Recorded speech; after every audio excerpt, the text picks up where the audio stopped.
In the course of this interview, he said to the New York Times that people come up to him all the time and say, like, what happened to the California of the 1950s and 60s? And it's true. In the 1950s, California's population grew by 58%.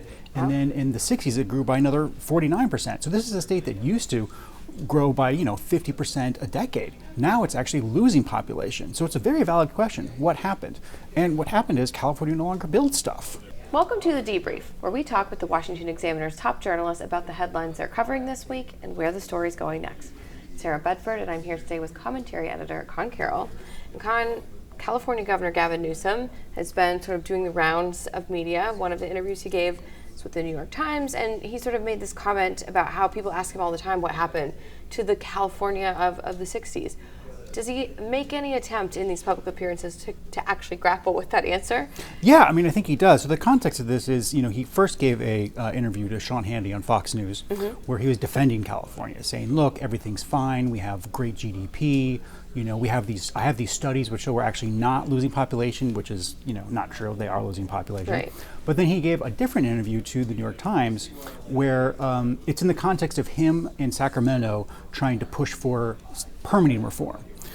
Which would make things easier to build in California. And so in the course of this interview, he said to the New York Times that people come up to him all the time and say, like, what happened to the California of the 1950s and 60s? And it's true. In the 1950s, California's population grew by 58%. And then in the 60s, it grew by another 49%. So this is a state that used to grow by 50% a decade. Now it's actually losing population. So it's a very valid question. What happened? And what happened is California no longer builds stuff, right? This is a state that used to build millions of acre-feet of water storage. California's, the Los Angeles Valley River Basin would only be able to hold like 200,000 people without all the different water projects it has. Now it's a home to 10 million people. And so what happened is the Democratic Party took over and they passed all of these union environmental regulations that make it virtually impossible to build there. And so that's why you have, a high-speed rail system, which was passed in 2008 for a budget of $10 billion. Now they've spent, they plan to spend over $125 billion. It won't be done apparently until 2035, and they haven't even laid a single piece of track yet.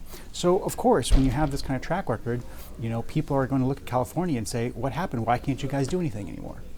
He's proposing some modest permitting reform, right? Some modest permitting reform, yes. But it's nowhere near enough that's actually going to get the ball rolling. Republicans of Congress have really proposed a overhauling of the national policy, the National Environmental Planning Act. There's a California version of that. It's called CEQA, the California Environmental Quality Act. And he has some very minor process things on that, but it's not nearly enough to get the ball rolling and actually make California a place where people build stuff again. Let's talk about the Hunter Biden plea agreement. Yes.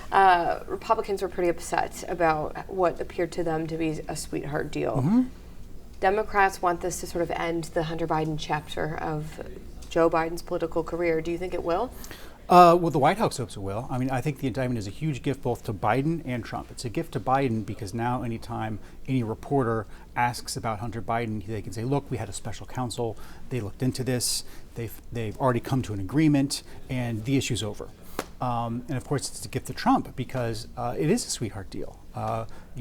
President Biden himself has called for stricter penalties for people who lie on federal firearm background check reforms. That is exactly what Hunter did. He lied on his federal fire background check reform, and he wasn't even prosecuted for the crime. He was charged with it, but he was sent to a diversionary program, so he's getting no time, no punishment at all for lying on the background form check. So this is a very complete sweetheart deal, and Republicans have every reason to be upset, and it only fuels Trump's argument that this is a two-tier justice system and he's being persecuted. Biden wants to add tens of thousands of IRS agents to crack down on enforcement of billionaires, and there was Hunter Biden not paying his taxes. Republicans have really sort of focused on the other allegations against Hunter Biden, which have to do with alleged influence peddling, have nothing to do with what he's charged on. Those allegations date back years and years ago when Joe Biden was vice president. Is there any hope that those will get investigated now that there are whistleblowers coming out. There's an actual paper trail. Is there hope for that investigation? House Republicans will definitely investigate, and the the U.S. attorney that was handling the case had some comments that said maybe their investigation wasn't over, but Biden's lawyer was very clear saying no, this investigation is closed.